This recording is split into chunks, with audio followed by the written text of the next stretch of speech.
Olá, gente, boa tarde. Nós vamos começar agora a nossa 11ª aula de álgebra linear. Hoje nós faremos a parte 4 do capítulo das transformações lineares. Nessa aula nós vamos recordar os conceitos de aplicações vetoriais injetora, sobrejetora e também traremos vários resultados envolvendo esses conceitos e as transformações lineares. Finalmente faremos alguns exemplos para aplicar os resultados aqui apresentados. Então nós temos aqui a nossa 11ª aula de álgebra linear e nós faremos hoje a parte 4 do capítulo das transformações lineares. Então, gente, vamos começar recordando aqui o que seria uma aplicação vetorial injetora e sobrejetora. Tá? Então vamos considerar aqui T, uma aplicação ou função vetorial definida no espaço vetorial V e tomando valores no espaço vetorial W. E essa aplicação vetorial aqui, uma aplicação vetorial qualquer. Ou seja, não necessariamente essa aplicação vetorial ela é uma transformação linear. Agora, nós dizemos que essa aplicação vetorial ela é injetora se, sempre que tomarmos essa igualdade, ela implicar nessa igualdade. Quaisquer que sejam os vetores U e V tomados no domínio da nossa aplicação vetorial. Ok? Então, se ao considerarmos T de U igual a T de V e com essa igualdade nós conseguirmos mostrar que U é igual a V, isso quaisquer que sejam U e V tomados no espaço vetorial V, então nesse caso nós dizemos que a nossa aplicação vetorial ela é injetora. Obviamente, gente, que se nós tomarmos essa igualdade, né, T de U igual a T de V, e se nós mostrarmos que U é diferente de V, na verdade, então a conclusão que a gente vai chegar é que, nesse caso, a aplicação vetorial não seria injetora, ok? Então, para ela ser injetora, é necessário nós partirmos dessa igualdade e chegarmos nessa igualdade onde U e V são vetores dados no domínio da nossa aplicação vetorial. Agora, quando é que a gente diz que essa aplicação vetorial T aqui, ela é sobrejetiva? Se o seguinte ocorrer. Então, se qualquer que seja o vetor que nós tomarmos no contradomínio dessa aplicação vetorial, se for possível nós exibirmos, né, pelo menos um vetor no domínio dessa aplicação vetorial, de tal forma que essa igualdade ocorre. Então, para todo W no contradomínio da T, se nós mostrarmos que existe pelo menos um V, né, no domínio da T, de tal forma que T de V é igual a W, o que nós temos mostrado, na verdade, com isso, é que a nossa aplicação vetorial ela é sobrejetora, ok? Agora, existem formas diferentes, porém equivalentes, né, de definirmos tanto a injetividade como a sobrejetividade de uma aplicação vetorial. Né? E essas equivalências eu coloquei aqui, gente, nessas observações 1 aqui, ok? Então, o primeiro comentário aqui que eu estou trazendo é exatamente uma forma equivalente, tá, de nós definirmos uma aplicação vetorial injetora. Então, vamos ver, né? Então, dados dois vetores no domínio da nossa aplicação vetorial, se, ao considerarmos U diferente de V, nós mostrarmos que T de U é diferente de T de V, então isso também nos levará a concluir que essa aplicação vetorial ela é injetora, ok? Então, vetores diferentes, se pela transformação isso implicar em imagens diferentes, então, na verdade, o que a gente tem mostrado aqui é que essa aplicação vetorial ela é injetora, ok? E uma outra forma equivalente, né, a definição que foi dada inicialmente de aplicação sobrejetora é essa daqui, tá? Então, uma aplicação vetorial será sobrejetora se a imagem dessa aplicação vetorial for exatamente igual ao contradomínio dela, ok? Então, se a imagem de T for igual a W, sendo W o contradomínio da nossa aplicação vetorial, então, nesse caso, a gente diz que a aplicação vetorial ela é sobrejetora. E quando uma aplicação vetorial é injetora e sobrejetora, nós dizemos simplesmente que ela é bijetora. Então, gente, vamos trazer agora aqui uns resultados que são muito importantes. Tá? Resultados esses que envolvem as transformações lineares e o conceito de injetividade e sobrejetividade, tá ok? Então, a partir de agora, nós não vamos mais trabalhar com aplicações vetoriais quaisquer. Nós vamos trabalhar agora com uma classe bem específica das aplicações vetoriais, que é a classe das transformações lineares, tá ok? Então esse teorema 1 aqui, gente, ele é um teorema importante porque ele nos possibilita investigar se uma transformação linear é injetora ou não, ok? Muitas vezes, quando a gente quer verificar se uma transformação linear é injetora, é difícil nós aplicarmos diretamente a definição de injetividade. Então, o que esse teorema 1 nos traz aqui é um modo diferente de nós concluirmos quando uma transformação linear é injetora ou não, simplesmente pelo cálculo, né, dos vetores do núcleo da imagem. Então, vamos ver aqui esse teorema 1 aqui. Então, seja T definido no espaço vetorial V e tomando valores no espaço vetorial W, uma transformação linear. E o teorema ele diz o seguinte: se o núcleo dessa transformação, se ele é constituído apenas pelo vetor nulo do espaço vetorial V, isso implica que essa transformação linear T é injetora. E a recíproca também é verdade. Se essa transformação linear for injetora, significa dizer que o núcleo dessa transformação ele contém apenas o vetor nulo do espaço vetorial V. Tá ok? Então, gente, o que esse teorema aqui está nos dizendo é o seguinte: desde que T seja uma transformação linear, se nós queremos investigar se ela é injetora, basta que a gente investigue como é composto o núcleo dessa transformação. Se o núcleo da transformação, se ele contiver apenas o vetor nulo do espaço vetorial V, então essa transformação linear ela é injetora. Se o núcleo contém, além do vetor nulo, outros vetores, então essa transformação linear ela não é injetora. Tá ok? Então isso é um resultado muito importante. A demonstração desse resultado é simples, foi feita em sala de aula, tá ok? E basicamente aqui a gente usa os conceitos de núcleo da transformação e de injetividade. Agora, um outro resultado que eu coloquei aqui como proposição 1, também um resultado muito importante, tá ok? Por quê? Porque ele nos leva, né, ele nos dá uma forma de nós investigarmos a injetividade e aqui até a sobrejetividade de uma transformação linear. Então, essa proposição 1 nos diz o seguinte, olha: se T, definido no espaço vetorial V, e tomando valores no espaço vetorial W, é uma transformação linear, e se a dimensão de V for igual à dimensão de W, obviamente aqui eu estou considerando espaços vetoriais de dimensão finita, então a proposição 1 nos diz o seguinte: essa transformação linear será injetora se somente se ela for sobrejetora.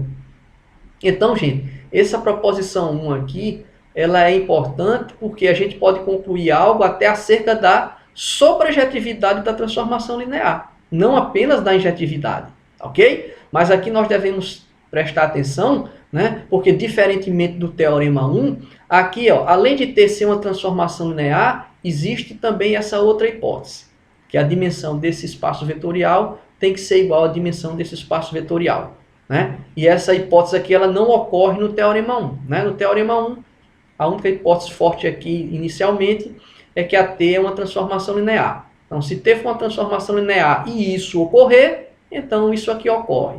E se tem uma transformação linear e se isso ocorrer, então isso ocorre. E aqui na proposição 1 se tem uma transformação linear e além disso ela satisfaz essa condição, então se isso ocorrer, isso aqui ocorre, e se isso aqui ocorrer, então isso aqui também ocorre. Tá?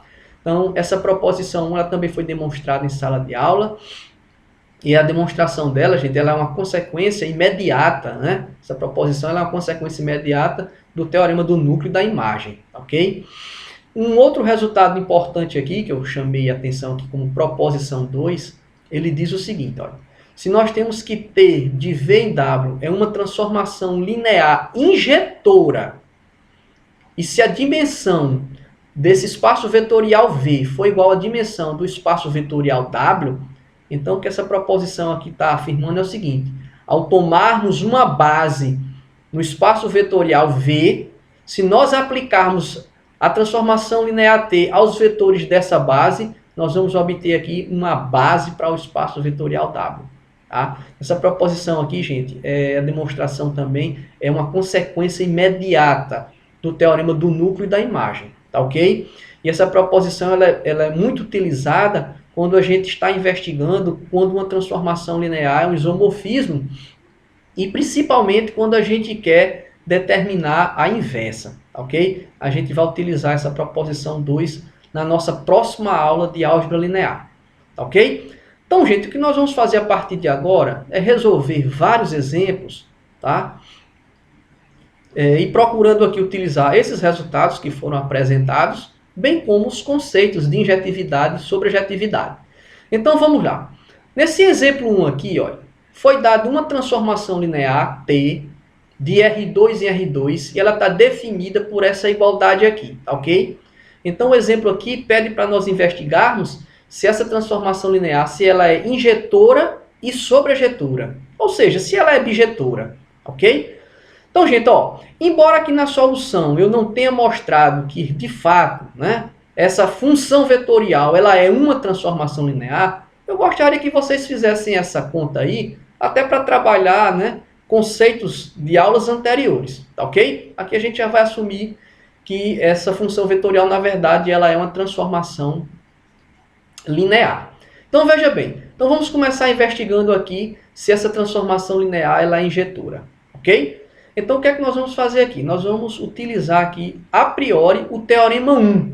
Eu quero só investigar inicialmente se T é injetora, tá? Por quê? Ó, sendo T uma transformação linear, então a gente pode investigar se ela é injetora ou não, analisando os vetores do núcleo, né, dessa transformação. Então, o que é que nós vamos fazer? A primeira coisa que nós vamos fazer, gente, aqui é determinar o núcleo dessa transformação T. E só para relembrar, né, o que é o núcleo da transformação T? É um subespaço vetorial desse espaço vetorial aqui.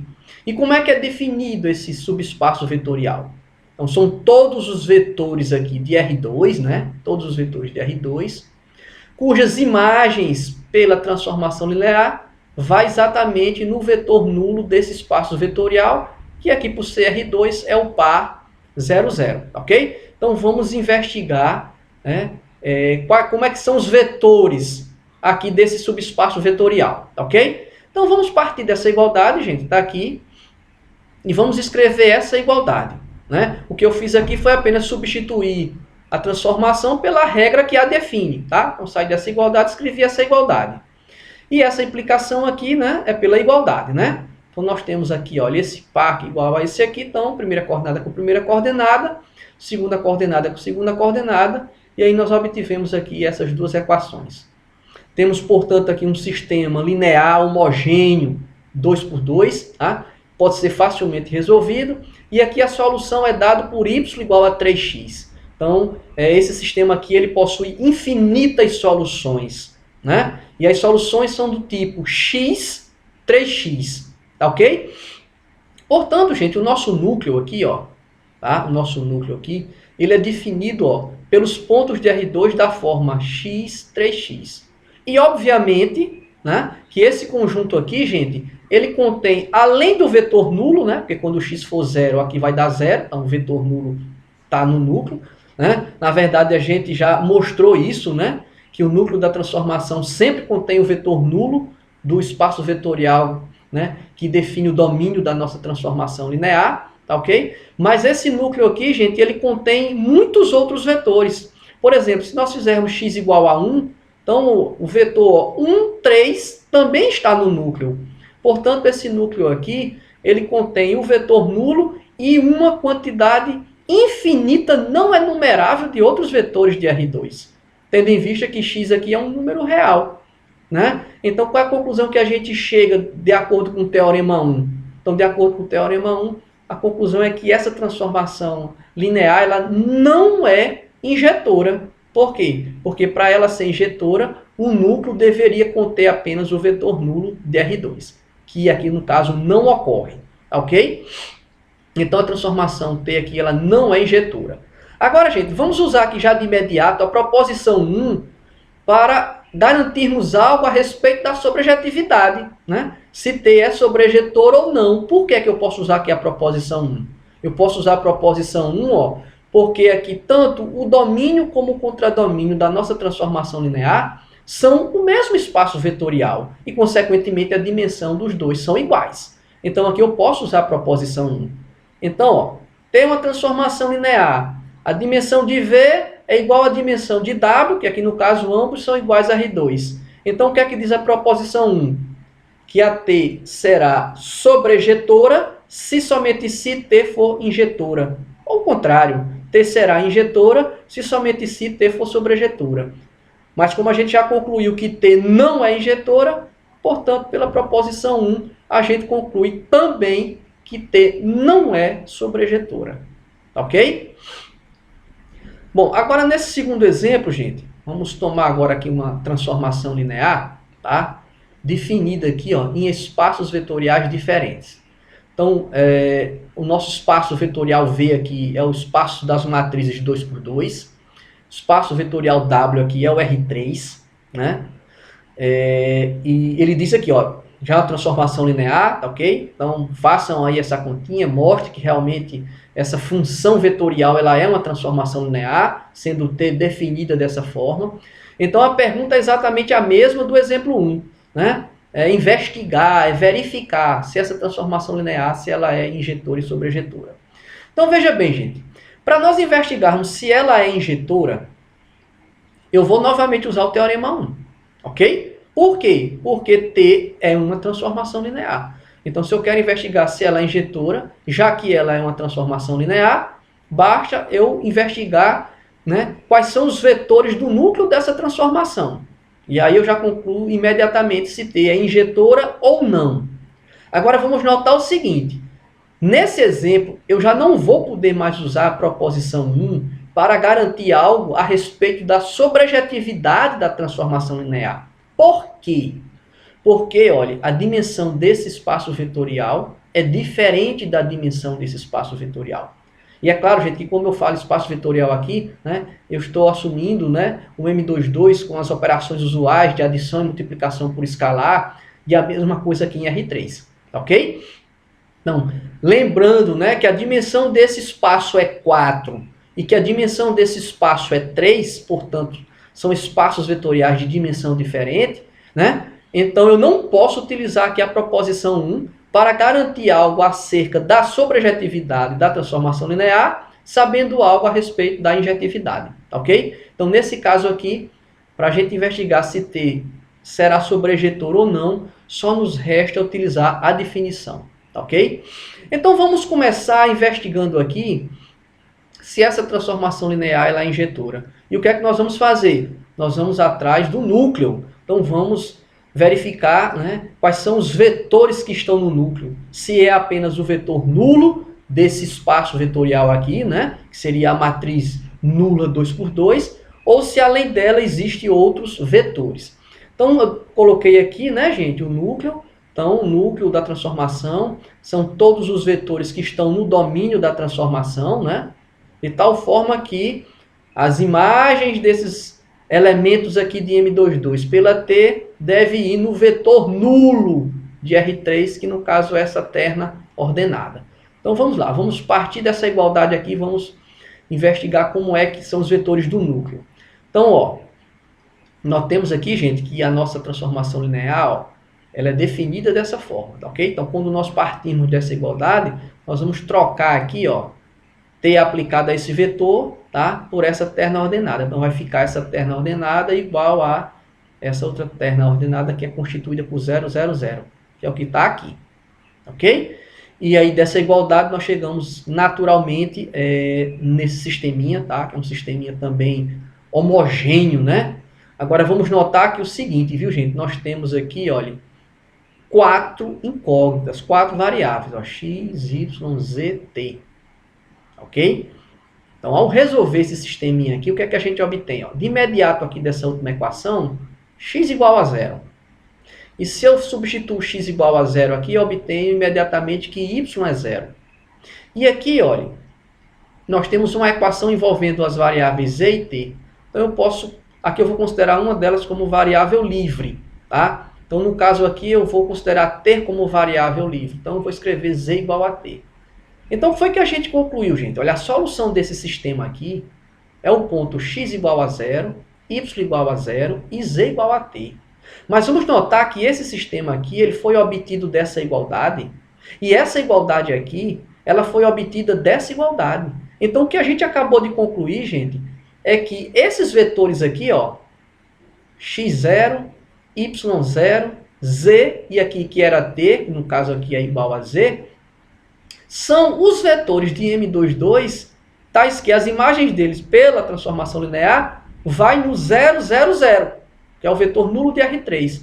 E qual é a conclusão que a gente chega? A gente chega que o núcleo da transformação, ó, ele além de conter o vetor nulo de M22, ele contém uma quantidade infinita, não enumerável, de vetores de M22, tendo em vista que esse Z aqui é um número real. Então, se nós começarmos a variar aqui valores para Z em R, nós vamos obter aqui uma quantidade infinita, não enumerável, de elementos de M22, elementos esses que moram, né, vamos dizer assim, no núcleo da transformação. Portanto, o núcleo da transformação ele não tem apenas o vetor nulo de M22, ele contém uma infinidade de outros vetores de M22. Então, pelo Teorema 1, a conclusão que a gente chega é que essa transformação linear não é injetora. Tá ok? Então, agora vamos investigar se ela é sobrejetora. Tá, gente? Agora vamos relembrar do comentário que eu fiz no início do exemplo 2. Tá? Então, a gente aqui não vai usar a proposição 1, tendo em vista que a dimensão de M22 é diferente da dimensão de R3. Então, nós não podemos concluir algo acerca da sobrejetividade da transformação linear, né, utilizando algo que a gente conhece acerca da injetividade. E aqui, como é que a gente faz? Aí aqui a gente vai ter que usar a definição mesmo. Né? A gente vai ter que utilizar a definição de função vetorial sobrejetora. Tá ok? Então, vamos lá. Então, o que é que a gente deve mostrar? O que é que a gente deve verificar? Né? Na direção de constatarmos se essa transformação linear é sobrejetora ou não. Então, nós devemos pegar um vetor qualquer, tá? Nós devemos pegar aqui, ó, um vetor qualquer no contradomínio da nossa transformação linear. Veja que o vetor aqui é qualquer, ó, vetor de coordenadas A, B e C. Então, nós devemos pegar aqui um vetor qualquer e nós devemos verificar se existe pelo menos um vetor em M22, que no caso aqui é o domínio da nossa transformação linear, de tal forma que esse vetor ele é a imagem desse vetor pela transformação T, que é exatamente o que está aqui.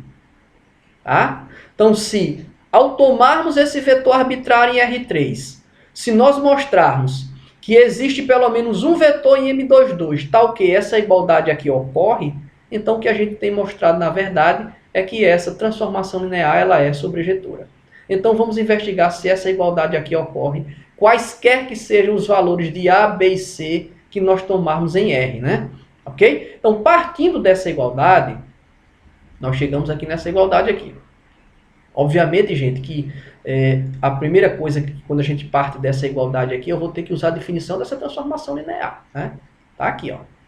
Ok? Então, essa transformação linear é definida por essa terna ordenada. Então, você vai pegar essa terna ordenada, certo? Vai igualar a ABC e dessa igualdade nós vamos obter esse sistema, que não é mais homogêneo, né? Percebam que esses números reais A, B e C aqui, eles compõem as componentes do vetor de R3 que foi tomado qualquer.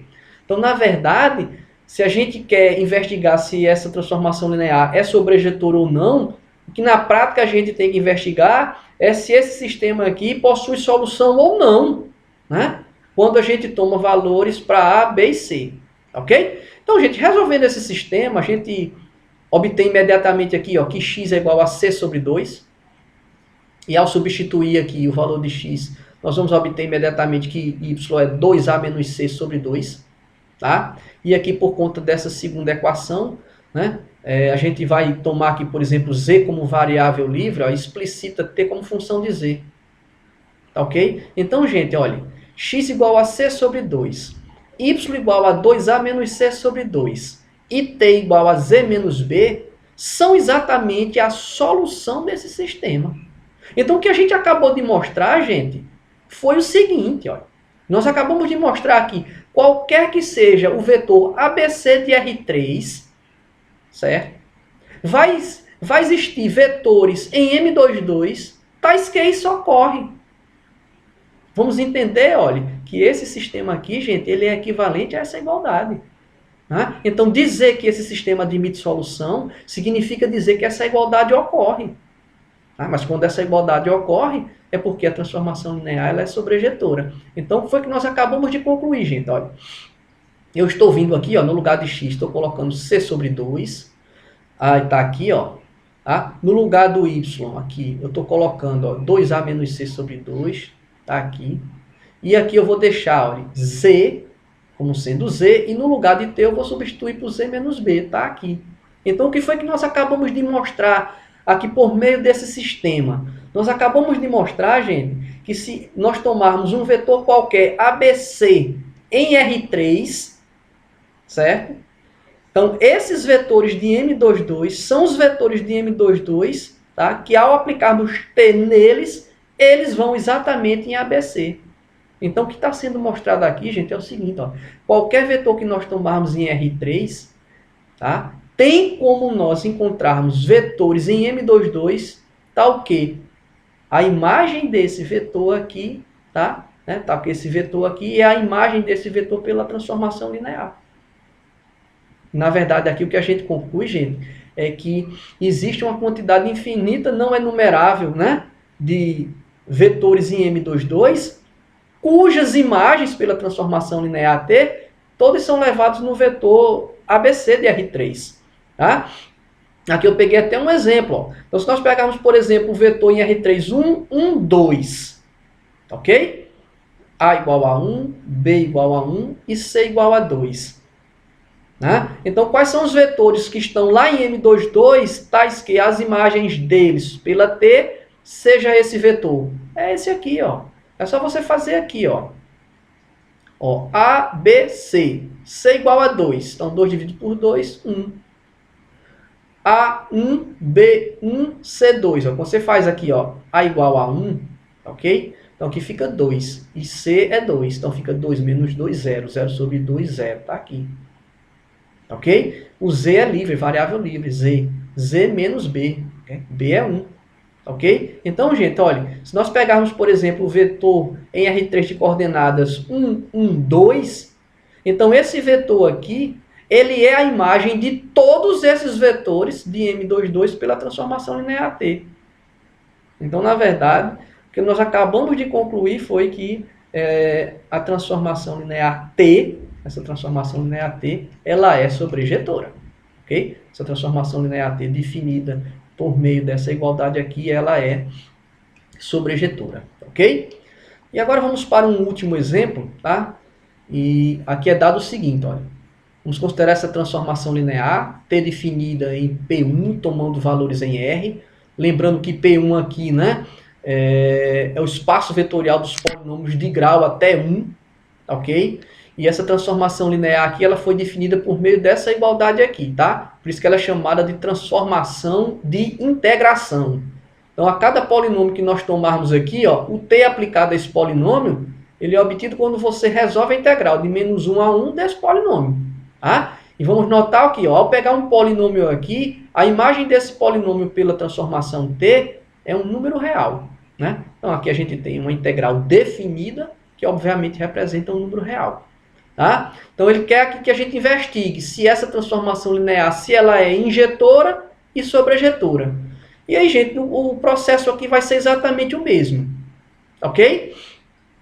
Como essa transformação aqui, ela é linear, eu gostaria que vocês mostrassem isso, tá? Que vocês vão usar para mostrar que essa transformação linear, vocês vão usar aqui as propriedades de integral, né? Ok? Então, mostre que essa transformação ela é uma transformação linear. Então, para nós investigarmos a injetividade dela, sendo T uma transformação linear, eu vou começar investigando quais são os vetores do núcleo dessa transformação. Tá ok? Agora, como P1 aqui, ele é um espaço vetorial de dimensão 2 e R é um espaço vetorial de dimensão 1, então as dimensões aqui são diferentes, eu não vou poder usar, né, a proposição 1 para investigar algo sobre a sobrejetividade da transformação linear, aproveitando a injetividade, né? Que é exatamente o que nós fizemos aí também no exemplo 2, ok? Mas vamos começar aqui investigando se T é injetora. Então vamos começar o quê? Vamos aqui começar pelo núcleo, tá? Então, o núcleo dessa transformação ele é definido por meio desse conjunto. Então, são todos os polinômios P que estão em P1, tais que as imagens desses polinômios pela transformação vai no vetor nulo. Veja que esse vetor nulo aqui, gente, agora esse é o número real zero.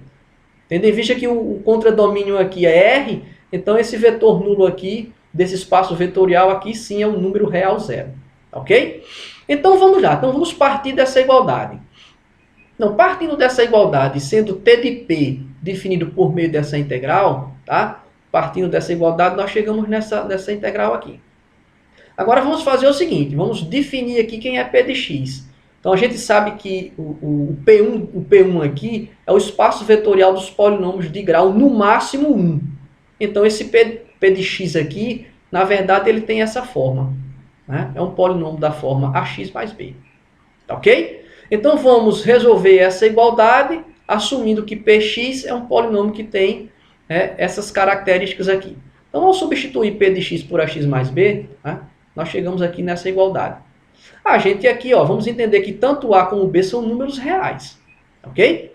Então essa integral ela pode ser facilmente resolvida, que utilizando o teorema fundamental do cálculo. Então ao resolver essa integral aqui, né? Aqui, ó, essa função aqui ela é uma primitiva, né? Para essa função aqui. Então aqui, ó, vai ser aqui variando de menos 1 a 1 aqui. Então a gente aqui utiliza o teorema fundamental do cálculo, né? Para resolver, ok? E aí nós vamos, ao resolver aqui pelo teorema fundamental do cálculo, né? Que vai substituir, ó, 1, né? Então vai ficar A sobre 2 mais B, depois menos, aí você substitui o menos 1 aqui. Ao fazer a conta, nós vamos encontrar que é 2b igual a 0, que implica b igual a 0. Tá? Então, a conclusão que a gente chega, gente, é que os polinômios de P1 que são levados, olha só, no zero de R por essa transformação linear, são os polinômios da forma P de x igual a x mais b, onde b é 0. Portanto, são os polinômios da forma P de x igual a de x. Né? Em outras palavras, o que a gente mostrou, gente, é que os polinômios de P1 que são dessa forma a de x, todos eles têm as suas imagens por essa transformação linear como sendo o zero real. Portanto, né, esses polinômios aqui, eles pertencem ao núcleo da transformação. Ok? Então, o núcleo da transformação é constituído pelos polinômios a de x. Ok? E, obviamente, gente, que esse conjunto aqui, né, ele contém o zero, tá? Ele contém o zero, mas ele contém também uma infinidade de outros vetores de P1. Né? Então, que nós temos aqui, basta variar esse A em R. Então, por exemplo, o polinômio, quando o A for 0, eu tenho um polinômio identicamente nulo. Ok? Quando o A for 1, eu tenho um polinômio x. Quando o A for 2, 2x. Então, nós temos aqui uma quantidade, novamente, né, infinita, não enumerável, de polinômios em P1, certo? Que estão no núcleo da transformação. Portanto, pelo teorema 1, o que é que a gente conclui? Que essa transformação ela não é injetora. Porque para ela ser injetora, aqui devia existir apenas o polinômio identicamente nulo. Ok? Então, agora vamos investigar a última perguntinha, se essa transformação linear ela é sobrejetora. Tá? E tendo em vista que vale isso aqui, né? A dimensão de P1 é 2 e a dimensão de R é 1, então são diferentes. Então, para investigar algo acerca da sobrejetividade, a gente tem que utilizar a definição. Ok? Então, o que é que nós devemos verificar? Nós devemos verificar o seguinte, ó. Olhando aqui para a transformação, nós devemos verificar aqui, se tomado qualquer que seja um número real, se existe algum polinômio em P1, tal que esse número real é a imagem desse polinômio por essa transformação. Tá? Então, se isso ocorrer, essa transformação será sobrejetiva ou sobrejetora. Então, vamos lá. Então, vamos tomar um número real e vamos verificar se existe algum polinômio em P1, tal que esse número real é a imagem desse polinômio pela transformação linear T. Tá? Então, dado qualquer que seja o número real, se existir um polinômio tal que essa igualdade ocorra, então a conclusão que a gente vai chegar é que essa transformação vai ser sobrejetora. Então, vamos verificar se isso ocorre. Então, gente, primeira coisa é o seguinte, olha essa igualdade aqui, ó, nós chegamos nessa igualdade. Né? É só você substituir T de P pela regra que a define, que é dada por essa integral aqui. ok? Aí, novamente, nós vamos resolver aqui, via teorema fundamental do cálculo, a gente chega aqui, ok? E ao resolver aqui, ó, nós vamos encontrar o valor de B igual a K sobre 2. Então, o que foi que nós acabamos de mostrar? Nós acabamos de mostrar o seguinte, gente. Né? Olha que o polinômio P de x é do tipo ó, ax mais b, tanto A e B como sendo números reais. Agora a gente concluiu aqui abaixo que essa igualdade vai ocorrer, ou seja, essa igualdade só vai ocorrer quando B for igual a K sobre 2, independentemente do valor de A, sendo K esse número real aqui. Ok? Portanto, o que nós acabamos de mostrar, gente, foi o seguinte. Se nós tomarmos um K real, então esse polinômio aqui, que está em P1, tá? Ele vai ser exatamente aquele elemento que vai estar no domínio da transformação, de tal forma que ao aplicar a transformação nele, ele vai exatamente no valor K. Portanto, a conclusão que a gente chega, né, é que essa transformação linear ela é sobrejetora. Por quê?